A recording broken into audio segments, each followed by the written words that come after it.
Mespa, je suis le consultant facilitateur pour le cours francophone, aussi professeur à l'université américaine en Boissy-Herzégovine. J'enseigne les sciences de l'environnement. Bienvenue aux participants. Je vois qu'il y a 16 participants. Donc c'est la semaine 4 du cours en ligne sur les aires protégées.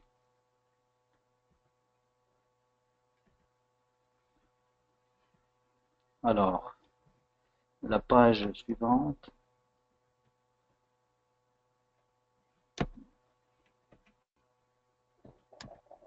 J'essaie de passer à la page suivante.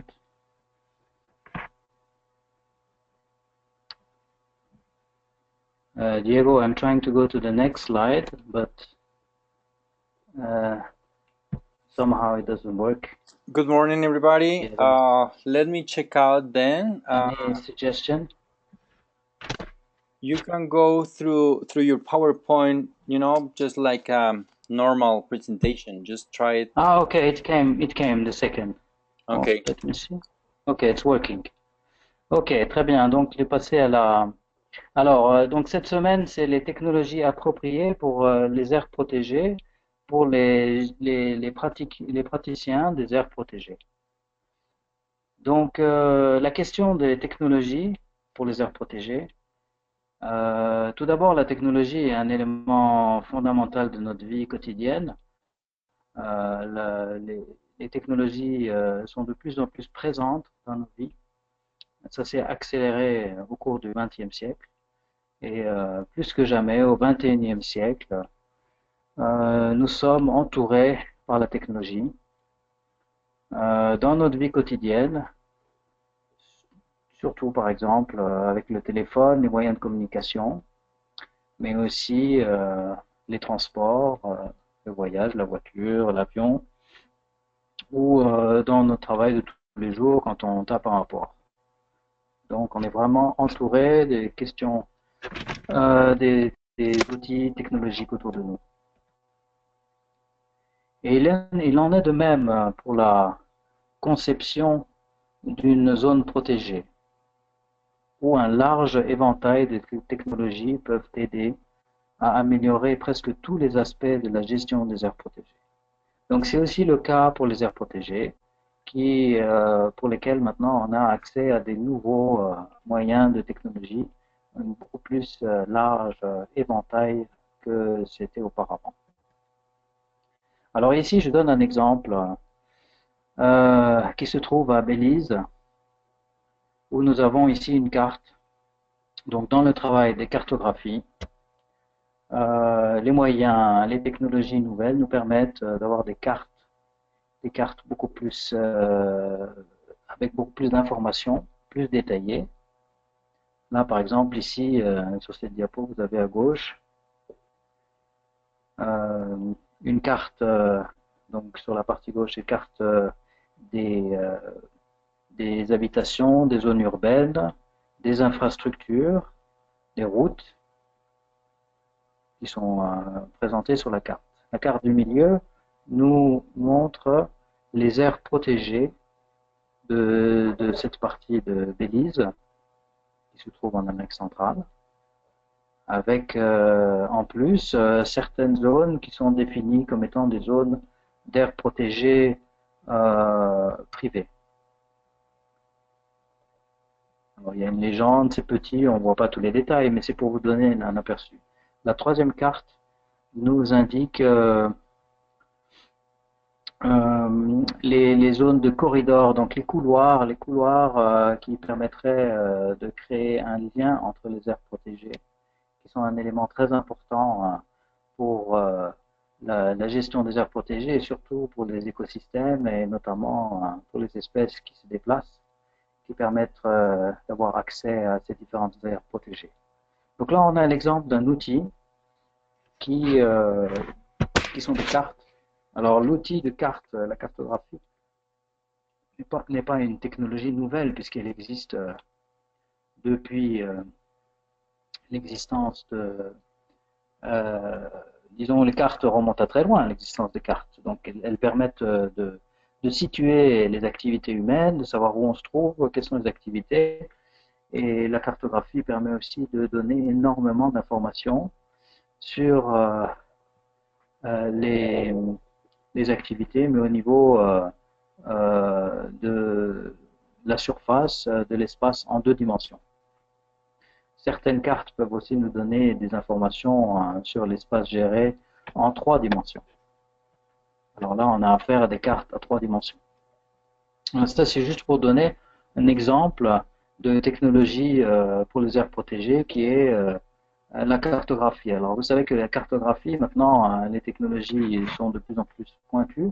Et depuis l'existence des satellites, nous apporte un outil fantastique pour la cartographie, puisque avec deux courbes, donc 2 positions de satellites permettent de localiser un point sur la carte. Avec 3 satellites, la localisation du point est encore plus précise et elle est faite en 3 dimensions. Elle permet aussi de localiser les éléments qui sont en déplacement, mais bien sûr aussi de donner des informations sur les cartographies.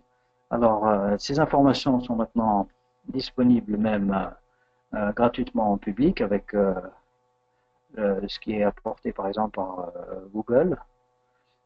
Alors, on va revenir là-dessus plus tard, mais vraiment au cours des dernières décennies, les technologies pour les aires protégées sont devenues de plus en plus sophistiquées, notamment avec les communications et avec l'utilisation des ordinateurs, des logiciels, des données de télédétection, les systèmes de positionnement globaux,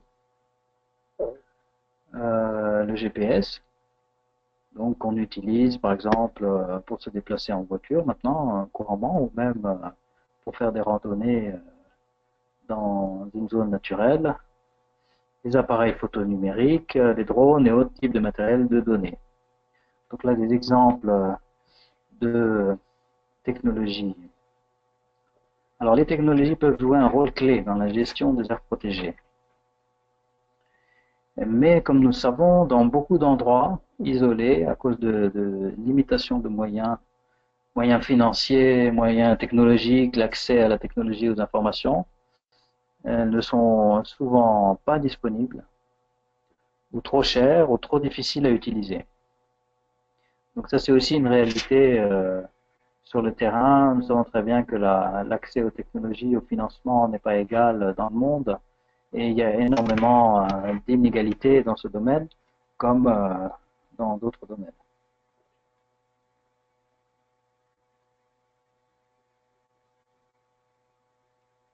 Alors, donc, par conséquent, on peut identifier toute une palette de technologies et instruments, du plus simple au plus sophistiqué, avec une large variété de prix.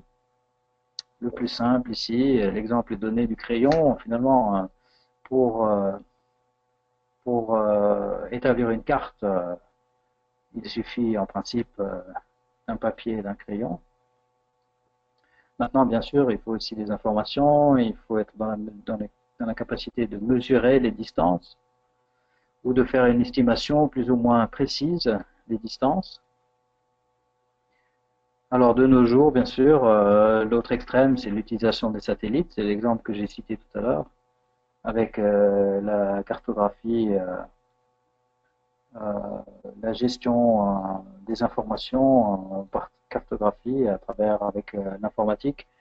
Et puis, maintenant, l'informatique est à portée de main dans tous les sens du terme, dans le sens où l'information, la technologie est tout présent dans un téléphone portable qui est un smartphone, qui est en fait un ordinateur qui n'est plus juste un téléphone, mais un vrai ordinateur qu'on a dans la main,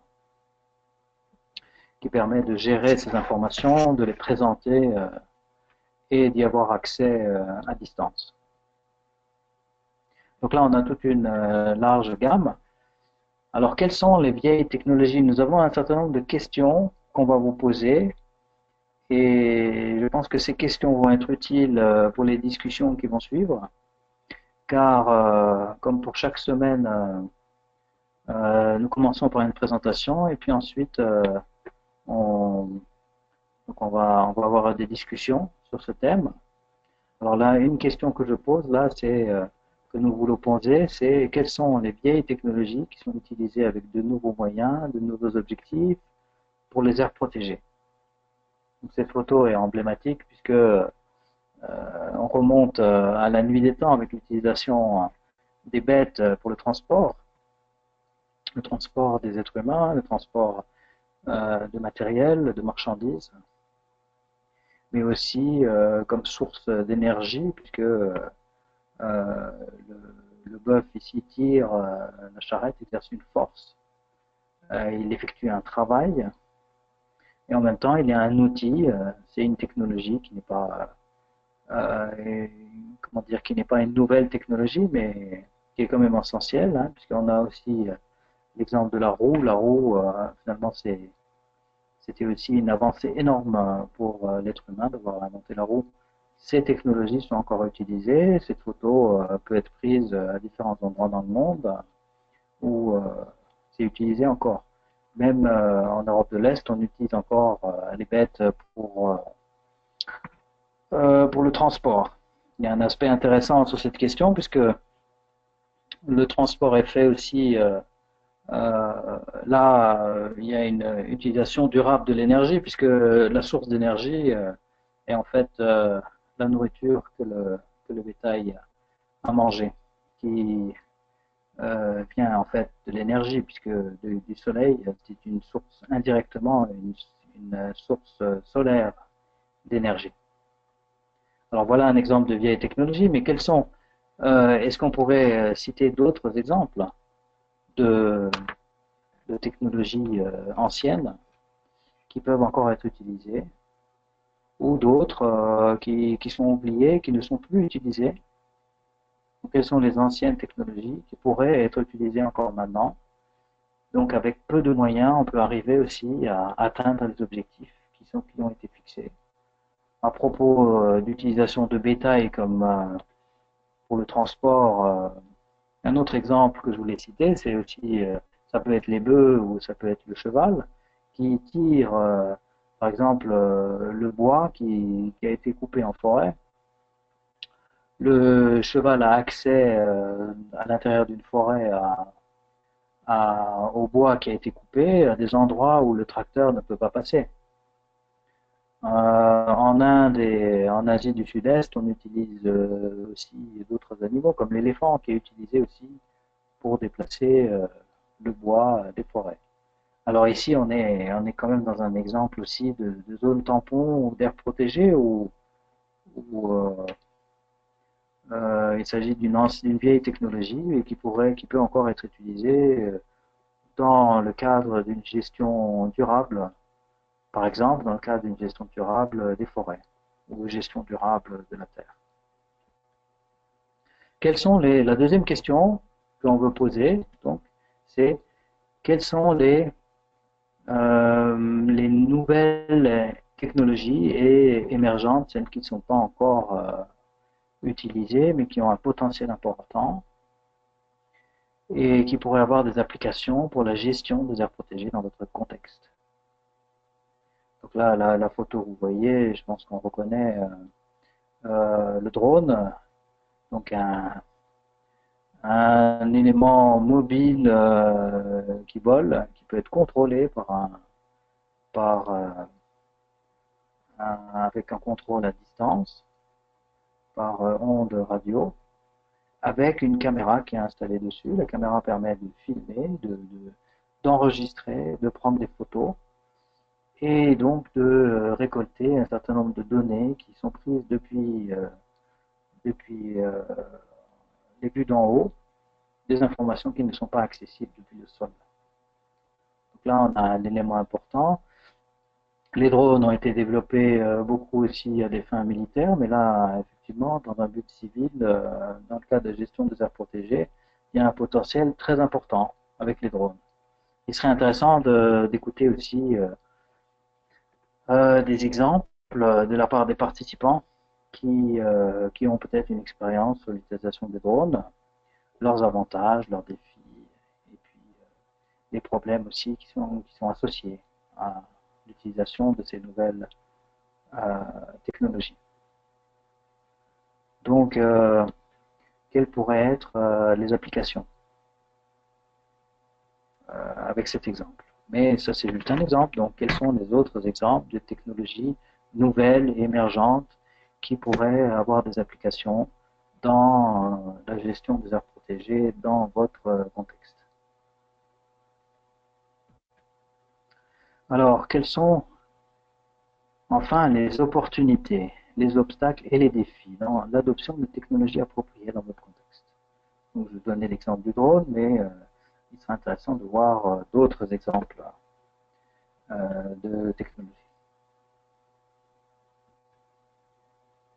Alors, des exemples, j'en donne ici, vous pouvez en donner d'autres. J'ai déjà parlé de les accès de cartographie digitale disponibles en ligne, par exemple, avec Google Earth, et puis il peut y avoir d'autres programmes disponibles. L'avantage de Google Earth, c'est accès au public gratuitement. Les photos digitales, les drones,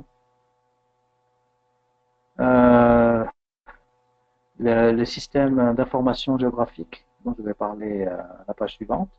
Et enfin aussi une question que j'aimerais poser, c'est parce qu'il s'agit de technologie aussi, hein, les armes sont des technologies, sont-elles nécessaires dans le cadre des aires protégées? Alors là, c'est pas seulement une question de technologie, mais c'est aussi euh, une question de gestion, une question politique, une question euh, aussi, une question éthique peut-être aussi. Est-ce que les armes sont nécessaires dans les aires protégées? Notamment, sur la question des armes, avec la présence de braconneurs qui sont armés, peut-on efficacement lutter contre le braconnage sans utiliser les armes? Ce serait intéressant aussi d'entendre l'expérience de praticiens, de gens qui ont la pratique sur le terrain, de voir quel est le retour là-dessus, est-ce nécessaire ou pas, et quels sont les arguments en faveur et les arguments contre cette question. Alors quand il s'agit de technologie, peut-être il y a des armes qui peuvent être très spécifiques ou utilisées à des buts bien précis dans le cas euh, des cas vétérinaires, par exemple, hein, dans le cas de soyez chercher des mammifères et essayer de les soigner, vaccination à distance avec la carabine, par exemple. Donc, sur la question des cartographies en utilisant un système d'information géographique, c'est un outil exceptionnel puisque la gestion informatique des cartes avec les données digitales, donc de photos, permet de donner un certain nombre d'informations à différents niveaux sur la carte dans le cas d'une aire protégée, par exemple. Toutes ces informations fournies euh, vont être rassemblées, elles vont être compilées, et puis elles vont être gérées, préparées, analysées et présentées de manière à être accessible et compréhensible pour le public, mais aussi pour les experts, pour tous les utilisateurs finalement de ce système. Alors, c'est un système de gestion informatique de la cartographie qui dépend de certaines technologies. Ce n'est pas une technologie en soi, c'est un système qui rassemble des technologies. Mais ce qui est important, c'est que ce système permet de répondre à des questions importantes de conservation.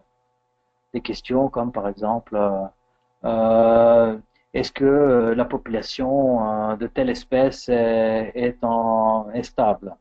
Comment peut-on faire une estimation de la taille de la population de telle ou telle espèce?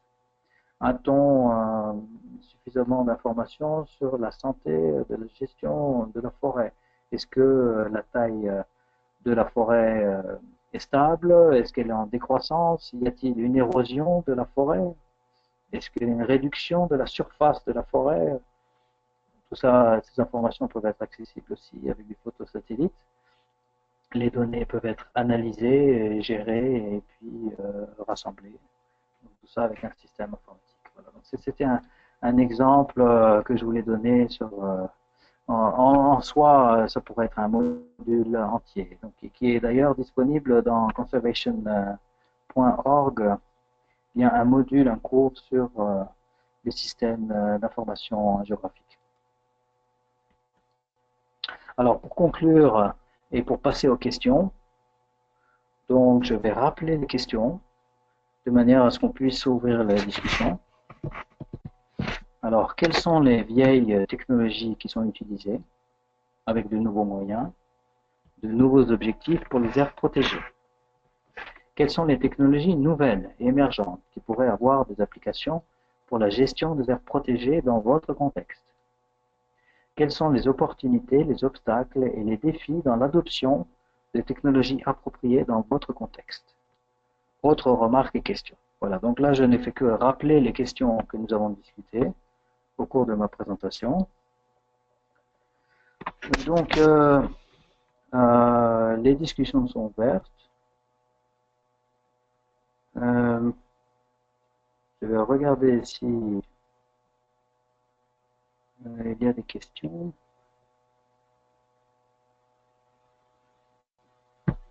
Est-ce que quelqu'un aurait une question à poser à l'oral?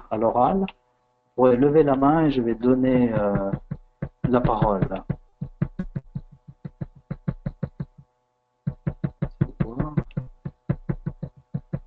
Je vais vous donner la parole si vous voulez parler.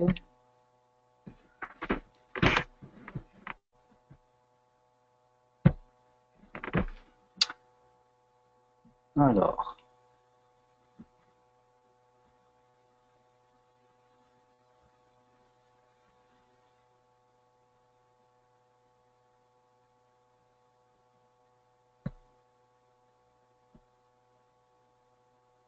Voyons voir les questions.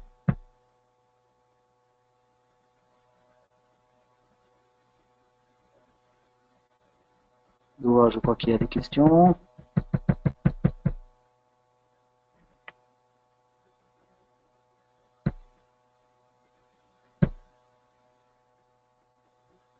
J'essaie de faire en sorte que ce soit visible.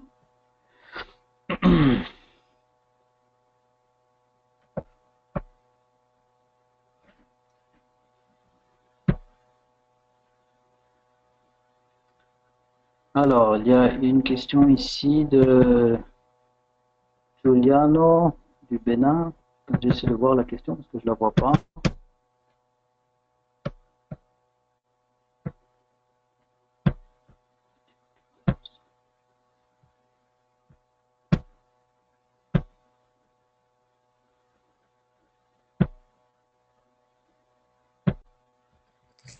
Hey, Loren, this is Diego. Can you ask? Yes, Diego, I'm trying to see the question, but I don't, somehow I cannot read it. Can you ask people to share the experience, but raising the hand, then I can open the microphone? Yes, I already asked, but I didn't see any hand. Alors, s'il vous plaît, est-ce que vous pouvez lever la main pour ceux qui veulent prendre la parole?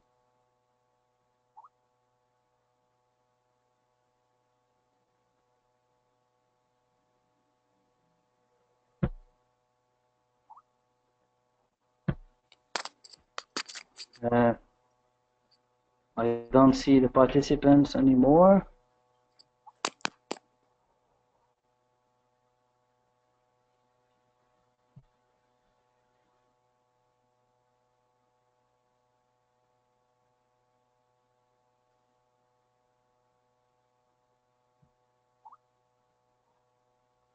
I have a comment from Niku Galle. I'm going to open the microphone, then we can talk. Thank you.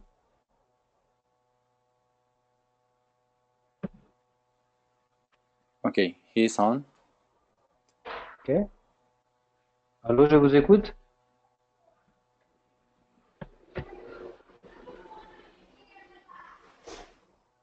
Je vous écoute.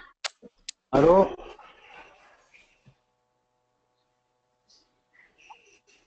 Go ahead.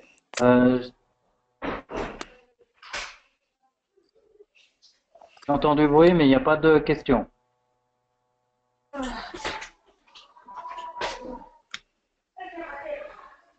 est-ce que je vais le poser? Alors, vous m'entendez?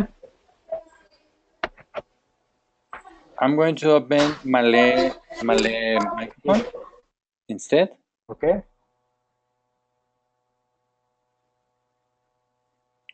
Malay, your microphone is open. Oui, Laurent, bonjour.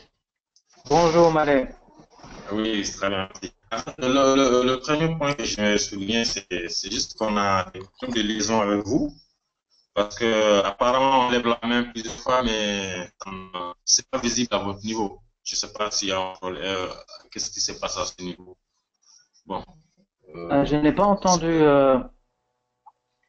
Je disais que non, c'est pas une question. Pour le moment, c'est juste une petite remarque pour dire qu'on lève la main, mais apparemment vous ne voyez pas.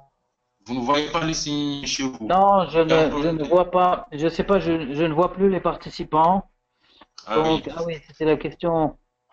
Il y a un problème de liaison entre nous et vous. Je ne sais pas si c'est au niveau de Diego qui gère ça ou bien je ne sais pas. Je vais juste demander à Diego. I cannot see the participants anymore. Do you know where I can see them? You have an assistant tab after the control panel, then you will be able to see all the attendees.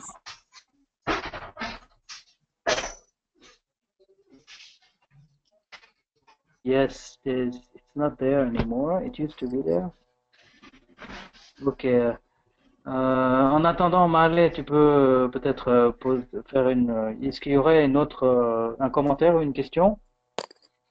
Bon, je vais venir plus tard, peut-être dans 5 minutes. D'accord. D'accord. Ok, je te reviens dans 5 minutes. D'accord, d'accord. Y a-t-il d'autres questions ou des remarques? I'm going to open Amandine Asogba microphone now. It's a question.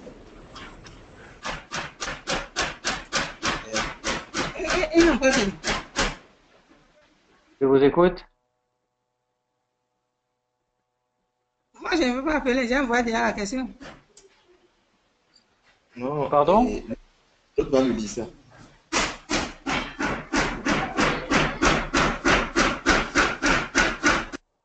Y a-t-il une question?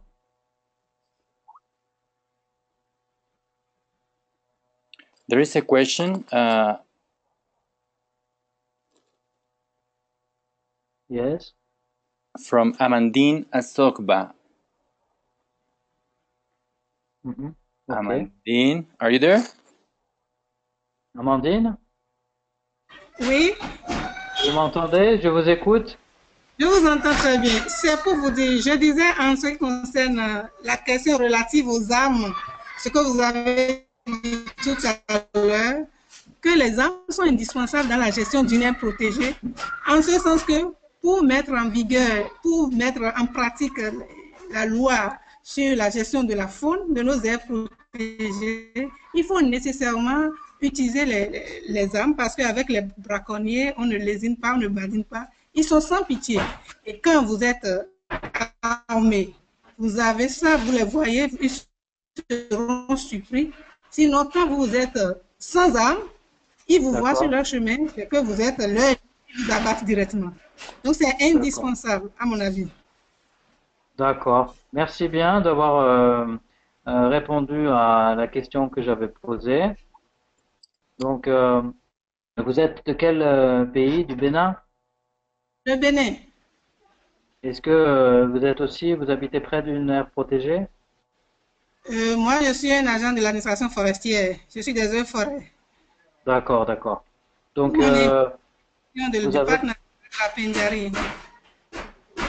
d'accord, donc vous avez affaire aussi directement avec les problèmes des braconneurs. Oui, oui, très fréquemment. Est-ce que vous arrivez à résoudre la question en utilisant justement des armes avec les gardes forestiers? Est-ce que les gardes forestiers sont armés? Oui, on essaie de les dissuader le plus souvent avec les gardes forestiers, les éco-gardes, qui sont des civils qui nous assistent et nous accompagnent dans cette lutte quotidienne. Est-ce qu'ils sont suffisamment équipés ou suffisamment nombreux pour faire face aux problèmes?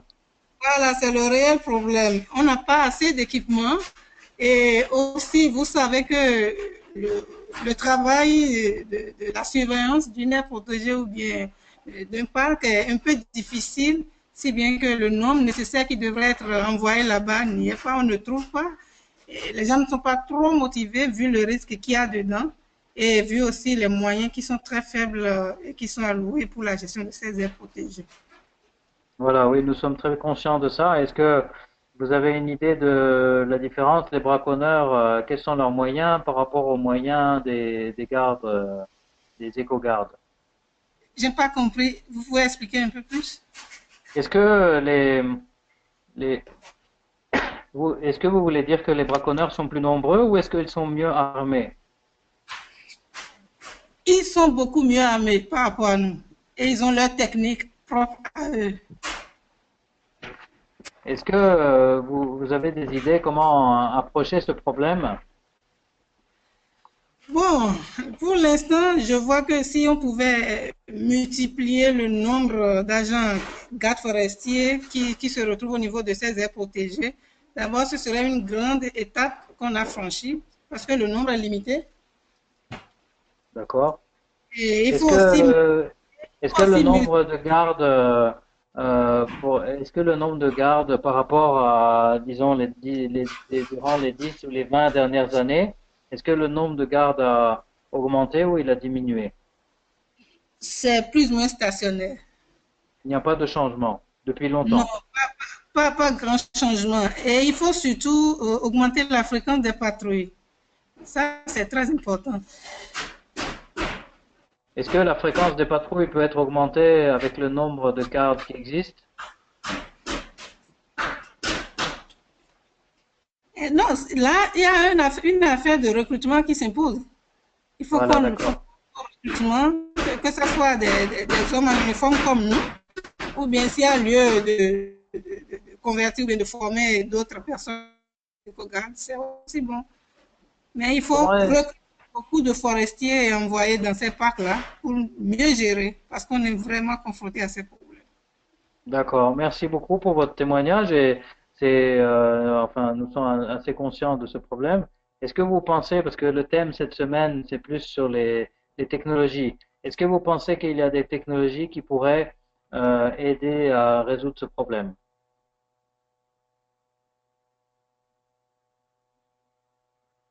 Vous m'entendez? Ah, vous n'êtes plus là?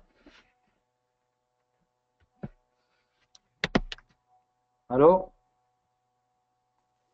Hello, we have another intervention from Paul Silai Tendeng. Thank you. Allô? Bonjour, Paul.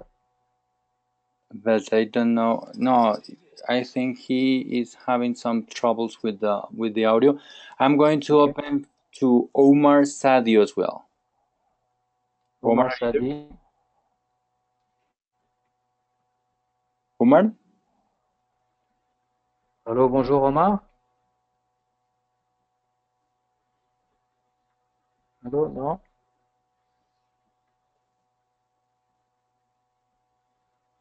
Allô, Omar? Oui, Oui? It seems that he has problems with the microphone. allô? Yeah, I can hear you. Allô, oui, je Allô? vous écoute. Allô? Allô?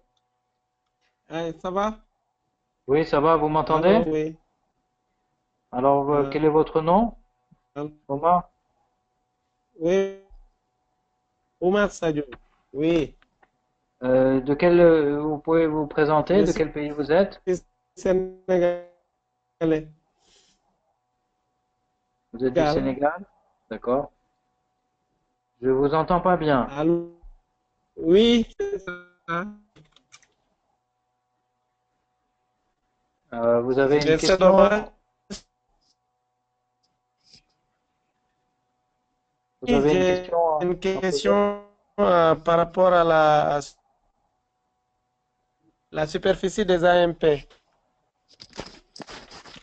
Oui, Allô? je vous écoute, oui. Quelle est la question? C'est calcul, c'est par rapport au calcul de la superficie des AMP. Est-ce D'accord. qu'il y a un outil vraiment bien approprié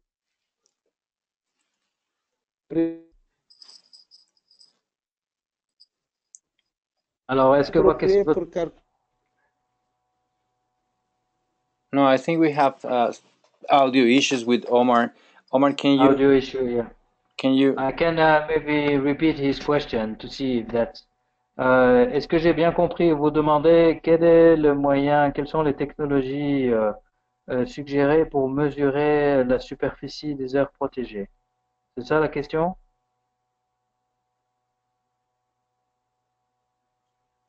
Oui, Oui, c'est ça? oui, D'accord. Alors, oui, c'est ça. il y a Oui. plusieurs. Mais ça c'est le travail de géomètre. Il y a le travail sur le terrain. Donc, il s'agit d'aller sur le terrain et prendre les mesures.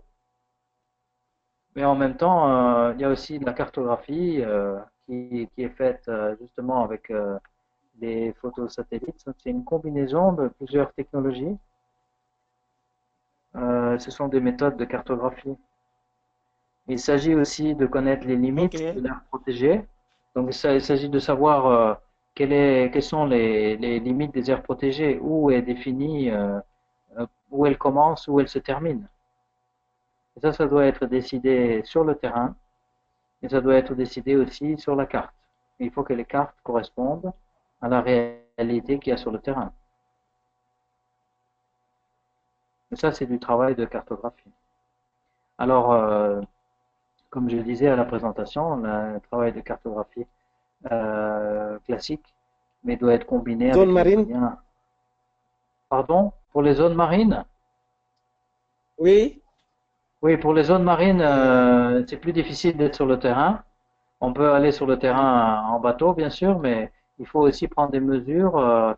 Il y a des radars, des sonars qui sont utilisés pour mesurer la profondeur des fonds, par exemple. Donc, il y a aussi une cartographie en 3 dimensions à faire. Parce qu'il s'agit aussi Ok, de savoir quels sont les fonds et puis aussi prendre des mesures avec une combinaison de différents instruments.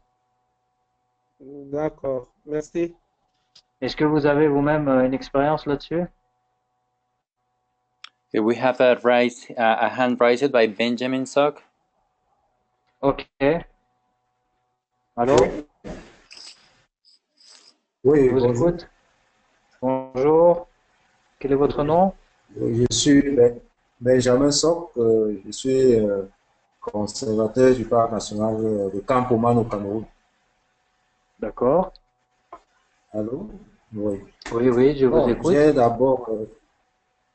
d'abord une première question sur l'évaluation de l'efficacité de la gestion des aires protégées. Est-ce qu'il y a déjà des outils vraiment pour permettre aux gestionnaires d'avoir une idée, une mesure de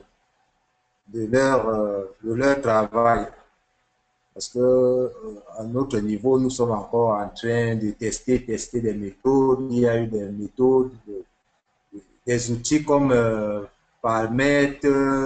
J'ai suivi certains noms, mais jusqu'à l'heure actuelle, à notre niveau, on n'a pas encore pu tester ces outils. J'avais aussi une intervention en ce qui concerne vos questions de tout à l'heure. En ce qui concerne les nouvelles technologies, je gère une aire protégée forestière et je pense que les caméras pièges, les caméras trappes sont aussi des outils qui permettent de connaître surtout le potentiel en termes de diversité, par exemple, des espèces fauniques dans une aire protégée. Parce D'accord. qu'en forêt, les animaux ne sont... Pardon? Je voulais juste savoir si j'avais bien compris. La deuxième question, c'est l'utilisation de caméras, c'est ça? Oui, la deuxième question, c'est par rapport à votre question votre deuxième question tout à l'heure. C'est-à-dire quelles sont les technologies nouvelles émergentes qui pourraient D'accord. Donc avoir vous des parlez de applications caméra, dans comment vous appelez? Caméra trap, c'est ça? Une caméra oui, qui est oui, installée, oui, par exemple, dans la forêt dans la forêt, dans des clairières. et Ça permet camouflée, de, camouflée pour que les animaux ne les voient pas. oui, ça joue un rôle déjà pour connaître le potentiel et même aussi pour détecter certaines menaces comme toute intrusion dans l'air protégé. Donc, c'est Tout à fait. aussi un outil qui est très important. Bon, en ce qui concerne aussi la question sur les armes, je pense que c'est indispensable dans des aires protégées déjà où il y a une forte menace, c'est-à-dire une forte population qui ne tire pas encore des profits, c'est-à-dire les aires protégées qui n'ont pas encore été valorisées. Malgré les D'accord. sensibilisations, il est toujours difficile pour les communautés riveraines de comprendre l'importance des aires protégées. Donc, il serait important déjà de travailler sur la valorisation, donc laisser la conservation pure et penser vraiment à la conservation pour la valorisation, pour le développement. Donc, tant que nous n'arrivons pas là, même si nous sommes dans un pays où il y a peut-être de la paix et qu'il n'y a pas de guerre, il y aura toujours des intrusions et les braconniers aujourd'hui utilisent aussi ces moyens, ces armes sophistiquées. Donc voilà un peu ce que je voulais. En fait, c'est comme ça que je voulais intervenir. D'accord, merci beaucoup. Alors, sur la, l'utilisation des caméras, oui, j'en avais un peu parlé dans la présentation en disant les caméras d'appareil digital. Il y a plusieurs façons d'utiliser les caméras pour enregistrer et aussi pour filmer donc soit la présence d'espèces sauvages qui circulent ou même les caméras peuvent être utilisées aussi pour filmer les braconniers et puis pour les attraper éventuellement, reconnaître leur identité et les caméras peuvent être installées donc sur le terrain, mais elles peuvent aussi être mises sur les drones qui volent au-dessus du terrain et qui peuvent prendre des photos et filmer et enregistrer les événements qui se passent. Donc ça c'est pour l'utilisation. Maintenant la question bien sûr se pose de la question importante est aussi de savoir euh, bien sûr combien de caméras en mettre, quels sont les moyens disponibles pour avoir des caméras, quelle est la surface qu'il faut couvrir, parce que les aires protégées peuvent être très larges. Donc oui, toutes ces questions se posent bien sûr. Et alors je comprends tout à fait ce que vous dites sur la question des armes, c'est tout à fait justifié. C'est une question ouverte. Est-ce qu'il y a des avantages à ne pas utiliser des armes aussi, c'est une autre question que je posais. Et puis votre première question, je voulais savoir si j'avais bien compris. Vous demandez quels sont les moyens de mesurer la qualité de la gestion des aires protégées. Est-ce que c'est bien ça? Well, I have a raised hand for Abdelahi Al Maleh, so I'm going to open microphones Okay, now. I thought the first one is the one. Okay. Okay, j'écoute.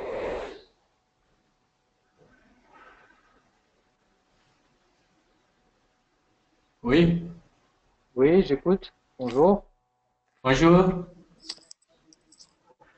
Quel est votre nom? Vous êtes d'où est-ce que vous venez? De Mauritanie, Abdallahi Magrega, du Parc national de Djaouling. D'accord, très bien, enchanté. Je voudrais savoir pour le drone, Oui, la surveillance avec les drones. Quelle est d'accord. quelle est son autonomie, l'autonomie des drones? Et est-ce qu'il a un système d'observation nocturne? Oui, oui, d'accord. Bon, très bonne question. Alors, Le drone en soi est un instrument, si vous voulez, un objet qui vole, qui est un peu comme un hélicoptère et il y en a plusieurs sortes. Et l'autonomie, la question de l'autonomie, c'est de savoir combien de temps la batterie va durer. Est-ce que le drone peut se déplacer tout seul ou est-ce qu'il doit être commandé? Donc il y a plusieurs sortes et de qualités. Il y en a qui sont autonomes dans le sens où ils ont un vrai robot à l'intérieur avec un élément informatique qui permet de se déplacer tout seul de manière autonome, comme vous dites. Il y en a d'autres qui sont commandés, téléguidés, à distance depuis un ordinateur ou depuis une commande visuellement, ou alors il y a tous différents niveaux de possibilités. Et pour ce qui est de la vision nocturne, donc là, sur le drone, on installe des caméras, et les caméras sont différentes qualités et capacités. D'abord, de filmer, tout dépend quelle caméra. On peut installer une caméra infrarouge qui va pouvoir filmer la nuit et qui reconnaît les, les objets qui sont à différentes températures. Une caméra infrarouge peut reconnaître donc par exemple des corps vivants, des mammifères qui sont à sang chaud et pourra les reconnaître la nuit, par exemple. Oui. Voilà. Donc je ne sais pas si vous avez une expérience avec l'utilisation de drones. On veut les utiliser. Est-ce que il faut effectivement faire une étude et regarder quels sont les différents éléments qui existent, voir quel est votre budget, et puis faire des tests. Peut-être l'idéal, c'est de pouvoir les tester et puis de voir après, de faire un choix après les tests, si vous pouvez les tester avant de faire les achats.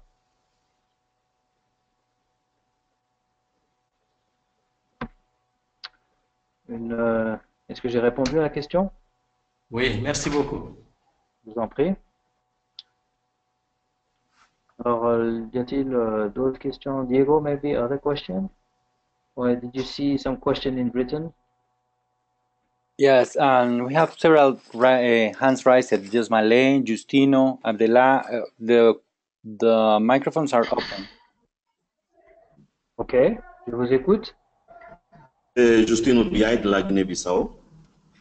Bonjour, bonjour Justine. De l'Institut de la biodiversité et les aires protégées. D'accord. Je voudrais apporter une contribution en ce qui concerne l'utilisation des vieilles technologies. À partir de 2013, on a essayé d'utiliser les cerfs-volants qui nous a servi de faire les surveillances de certaines espèces. D'accord. Vous me comprenez? Oui, oui, avec, vous avez dit avec des cerfs-volants, c'est ça? Oui, avec les cerfs-volants. Les cerfs-volants qui volent avec le vent? Oui, avec le vent. Ça veut dire que ça fonctionne à peu près comme les drones. D'accord, il reste sur place, il ne se déplace pas, il est géostationnaire? Non, ce n'est pas géostationnaire, ça dépend de le vent, ça mouvemente avec le vent. On l'utilise toujours en tenant compte de la position du vent, qu'on puisse prendre des images de différentes zones où on veut faire le monitoring de certaines espèces. Ça nous permet aussi de capter des images aériennes. Concernant les nouvelles technologies, on a démarré ici en Guinée-Bissau, surtout dans le domaine de la pêche, l'utilisation de MCS.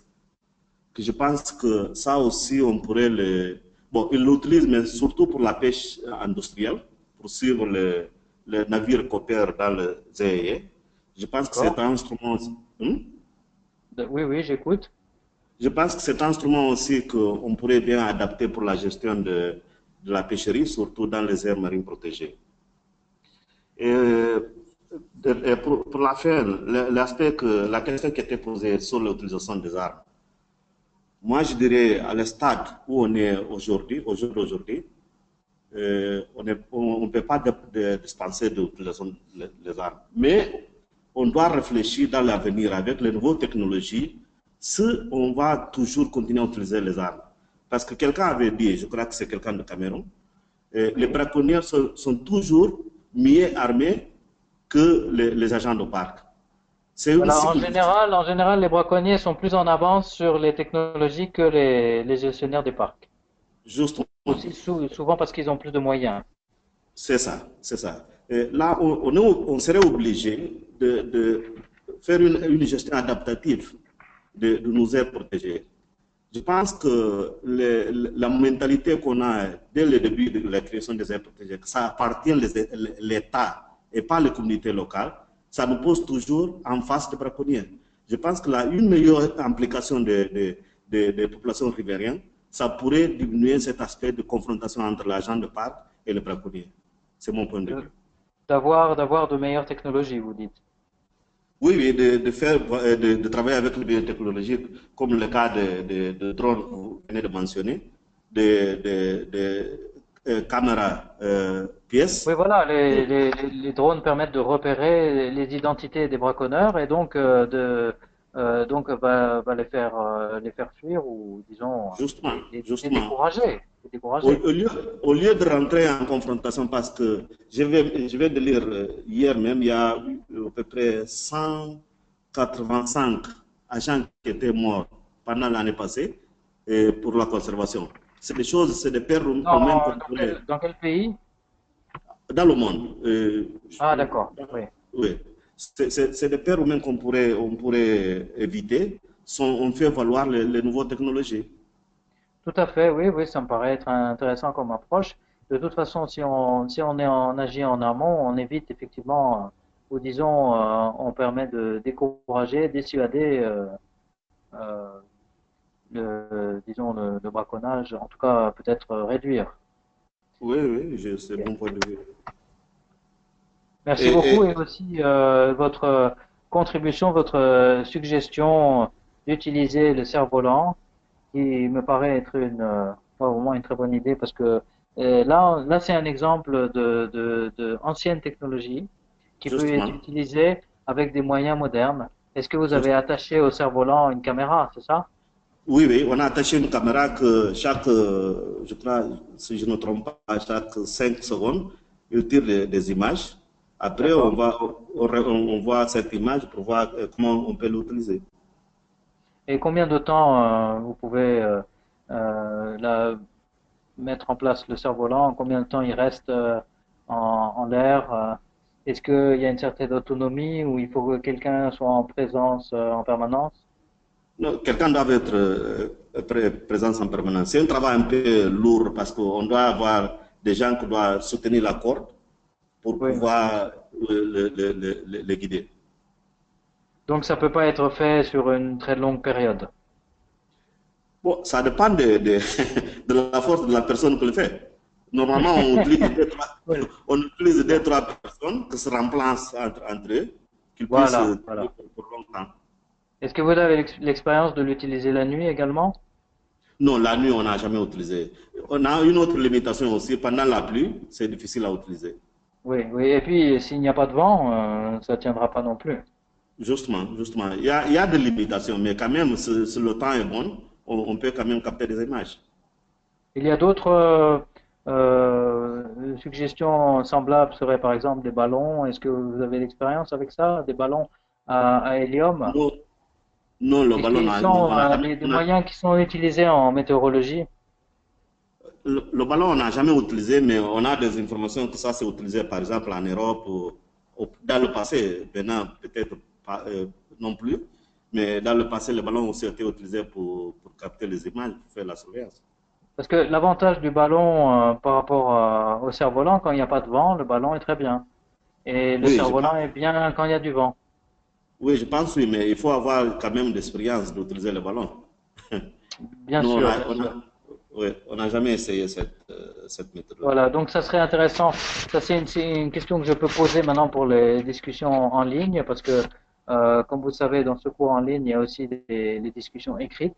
Donc, je lance l'appel à tous les participants de éventuellement partager leur expérience. Si quelqu'un a une expérience d'utilisation des ballons ou alors l'utilisation des cerfs-volants, de partager votre expérience avec les avantages, les inconvénients. Ça serait intéressant de partager ça avec Donc, les gens à travers le monde qui utilisent des méthodes, là, c'est une technologie qui est probablement euh, aussi intéressante, qui pourrait éventuellement remplacer le drone. Maintenant, sur la question des prix, et les drones aussi, les prix des drones vont baisser, donc ils vont devenir peut-être plus accessibles Non, dans l'avenir. une autre question que je voudrais relever sur le drone. Ça dépend aussi de la législation du pays. Il y a des pays où on n'accepte pas de survoler les zones sensibles, surtout les zones d'intérêt militaire, sécuritaire. Là, Exactement. c'est un handicap aussi avec le drone. Oui, ça c'est une très bonne remarque. Merci d'avoir soulevé ça. La question des drones, oui, la législation n'est pas la même partout. Et dans un certain nombre de pays, il y a aussi un vide législatif, c'est-à-dire que les lois n'ont pas été écrites de manière précise sur la question des drones. Ouais. C'est-à-dire l'utilisation, dans quel cadre, quelle est l'exception, est-ce que c'est autorisé ou c'est complètement interdit, ou dans quel cas c'est autorisé, est-ce que les aires protégées ont droit à une loi spéciale, par exemple. Tout ça doit être précisé dans les lois. Ok. Merci. Est-ce qu'il y avait, je crois qu'il y avait d'autres questions? Non, de mon côté, non, c'est tout. Ah, d'accord. Merci beaucoup pour votre intervention enrichissante. Je vous en prie. Okay, we have several hands, so I just open microphone from Amandine Sogba. D'accord, merci. Amandine? Amandine? Oui. Bonjour. Oui, rebonjour. Oui, il y avait une question qui parlait des opportunités, obstacles et défis. Et je disais tantôt que par rapport aux obstacles, je parle d'un exemple terre à terre, quoi. Ici, par exemple, il y a des conservateurs qui initient des projets devant prendre en compte l'adoption de la technologie des drones, par exemple, pour mieux surveiller les déplacements à l'intérieur des aires protégées. Mais, chose curieuse, ce que nous constatons, c'est plutôt l'administration, mais l'administration fêtière qui devrait avoir en charge ces aires protégées, qui s'oppose à ces projets, à ces nouvelles technologies qui viennent. Et là, du coup, on ne comprend pas ce qui se passe. Qu'est-ce qui peut sous-tendre ça? Et moi, je vous demande, vous qui êtes là, quelles sont alors les conduites à tenir dans ces cas pareils? Parce que les projets sont là et donc. D'accord, alors votre question c'est, en fait votre remarque c'est que le problème est plutôt au niveau de la gestion. Les gestionnaires dans l'administration, vous dites, refusent d'utiliser des nouvelles technologies. Oui, bon, pas dans ce sens. Ils sont un peu perplexes, quoi. La nouvelle technologie est là et c'est initié par des partenaires, par exemple, qui veulent nous aider à l'utiliser au niveau de ces aires protégées. Mais on constate que d'office, ils ne sont pas trop pour, ils sont dans une position un peu mitigée, ils ne veulent pas qu'on l'adopte systématiquement. Vous n'avez pas le soutien, il y a un manque de volonté. Il y a un manque de volonté. Voilà, c'est un manque de volonté de la part de ces conservateurs, de l'administration. Et du coup, ces projets restent là en stand. Quelle est la raison de ce manque de volonté? Quelle est la raison? Est-ce que vous pensez que c'est pour des raisons financières ou est-ce que c'est une autre raison? Moi-même, c'est la question là que je me pose. Pourquoi on amène de pareils projets et on ne peut pas mettre ça en application? Pourquoi on ne peut pas l'implémenter? Je me pose cette question, je ne trouve pas de réponse.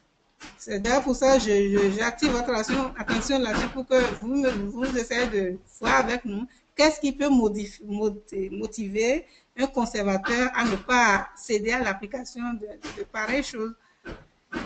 Il faut la motivation. Pour prendre une décision, il faut être décidé, il faut être motivé.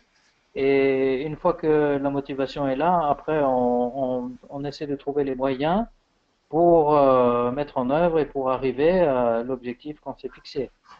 Et alors, est-ce qu'on a les moyens après il faut aussi du soutien politique.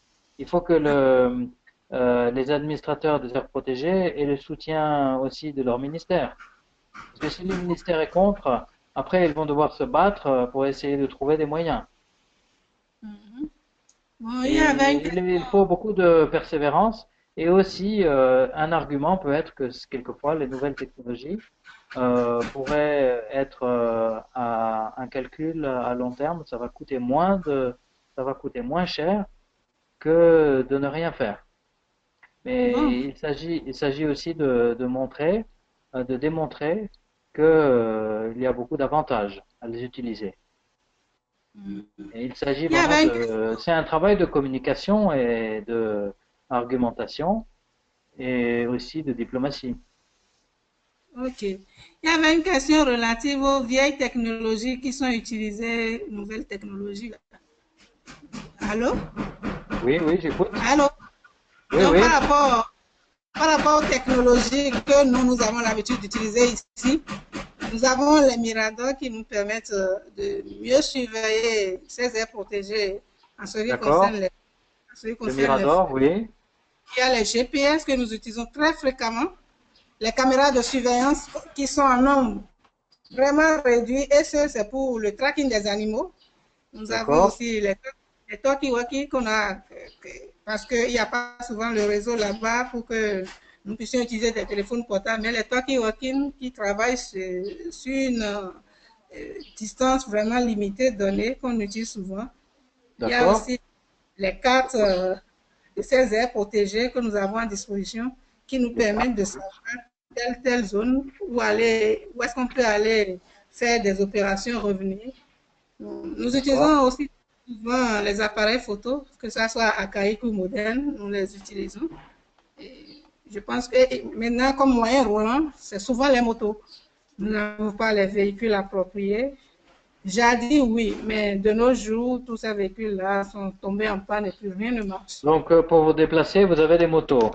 Et est-ce qu'elles fonctionnent? Non, le fonctionnement est limité. Ça marche tantôt. Aujourd'hui, tu vas dans le parc, 2 jours après, en voulant revenir, c'est la panne. Et là, tu es exposé à tous les risques, vous savez, comme moi. D'accord. Et il y a aussi le problème, quelquefois, les équipes n'ont pas d'essence ou de pétrole pour mettre dans les motos, dans les véhicules. Voilà, Oui. c'est ça. Oui, oui. Alors, Donc, vous avez aussi une question ou c'était juste une remarque, là? c'était où ça? Est-ce que vous avez une question à poser aussi? Alors, on va voir peut-être, y a-t-il d'autres questions? Maybe someone else wants to talk? Diego? Yes, I just opened microphone for Tordalvalle Racom, and I'm so sorry for spelling so wrong the names. I will ask. Merci. The microphone is open. Allô, oui, je vous écoute. Quel est votre nom? Allô? There's nobody on the line. Okay, Allô, allô? okay, let me then open other microphone for Sekou Koururama. Ok, allô, je vous écoute. Un participant, vous avez la parole. Allô? Oh, maybe next one.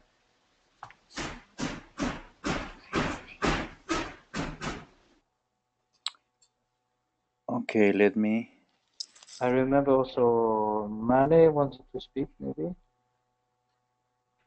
Oui, bonjour. Bonjour, je vous écoute.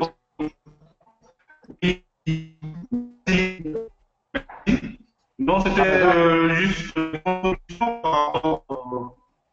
Ah, malheureusement, je n'entends pas bien. Le son est coupé, je n'entends pas bien, malheureusement.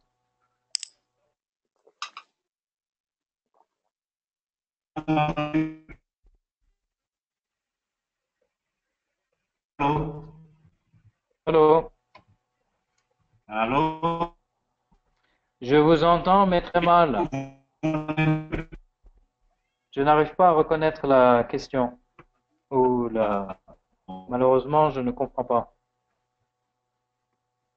Non, je disais une contribution par rapport aux opportunités, les obstacles, ainsi que les défis pour l'adoption des technologies appropriées.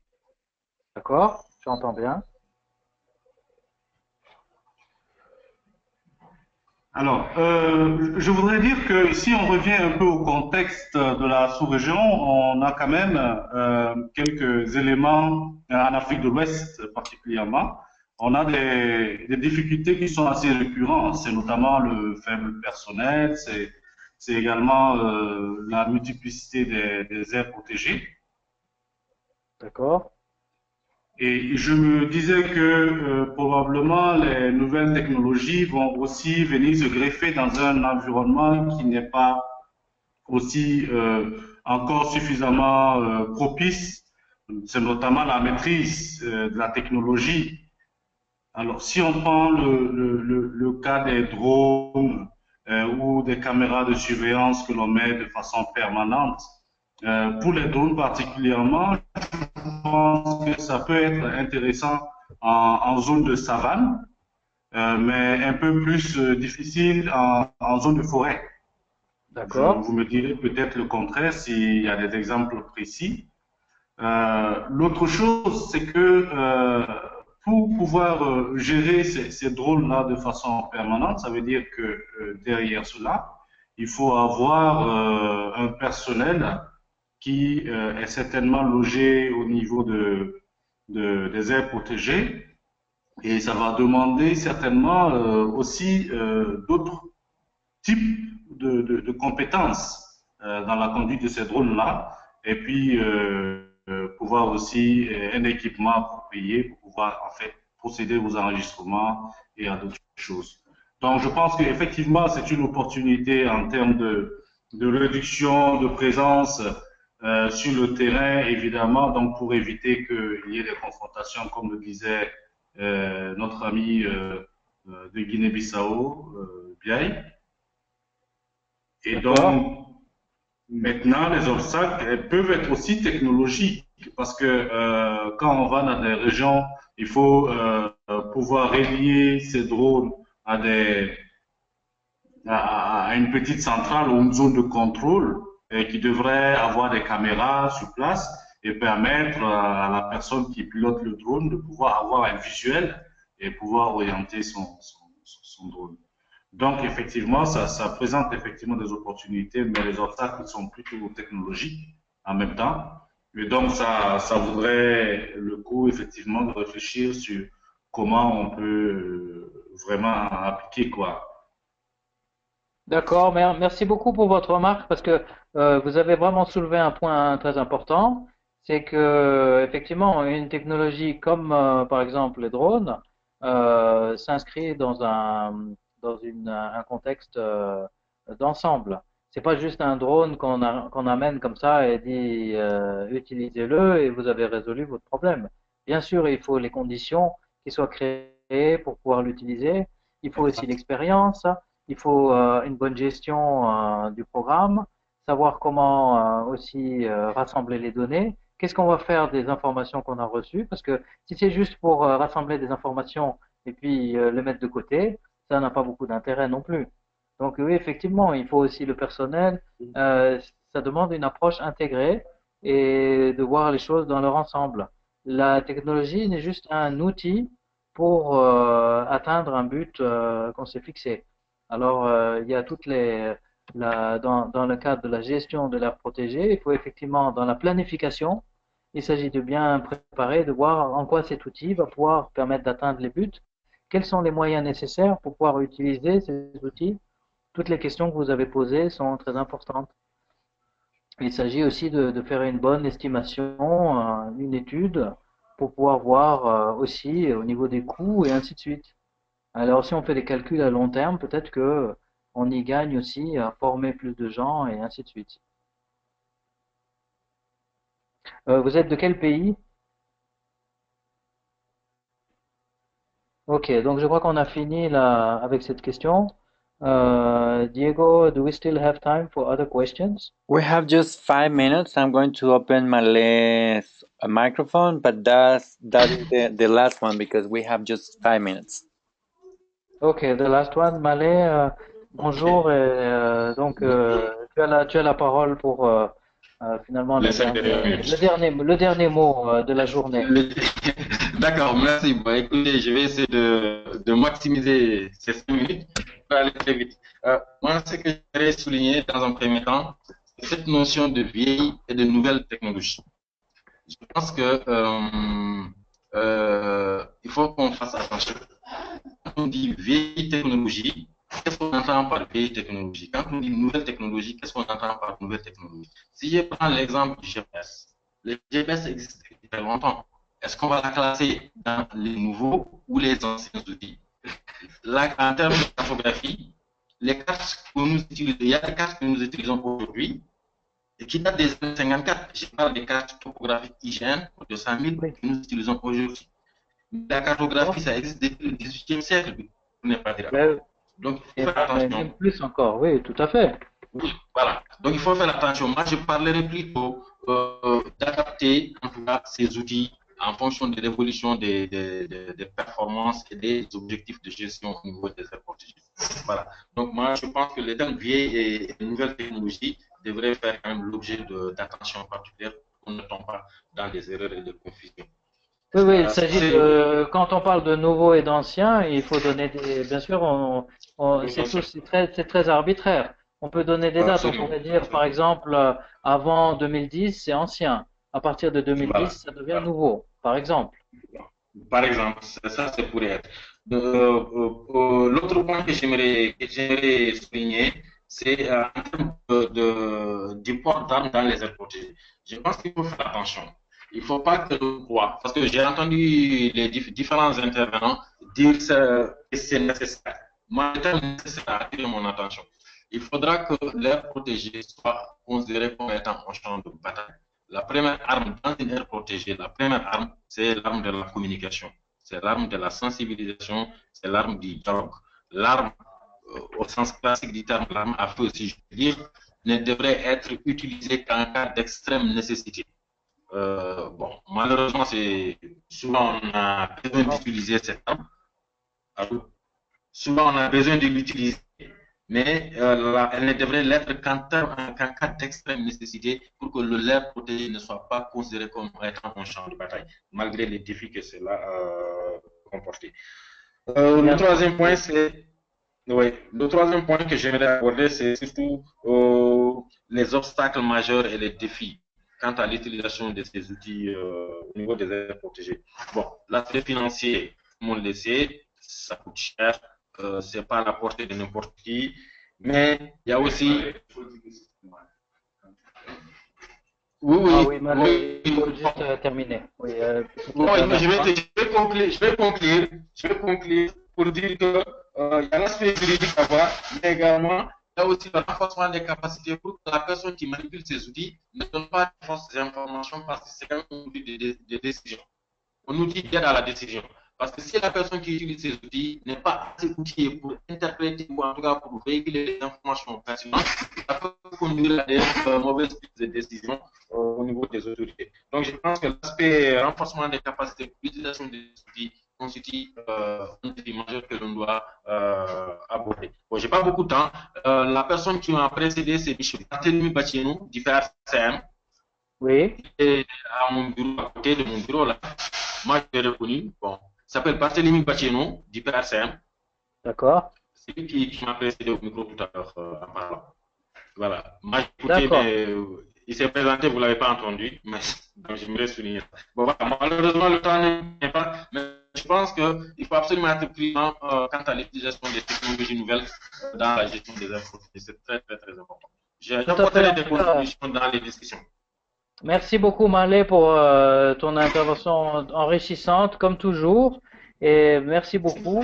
Et puis, la conclusion, effectivement, c'est que les technologies ne sont que des outils par rapport à tout le travail qui est fait avec les objectifs que nous connaissons.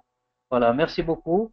Alors, bonne journée et puis bonne continuation pour le cours. N'oubliez pas de participer aussi aux discussions écrites en ligne. Merci beaucoup.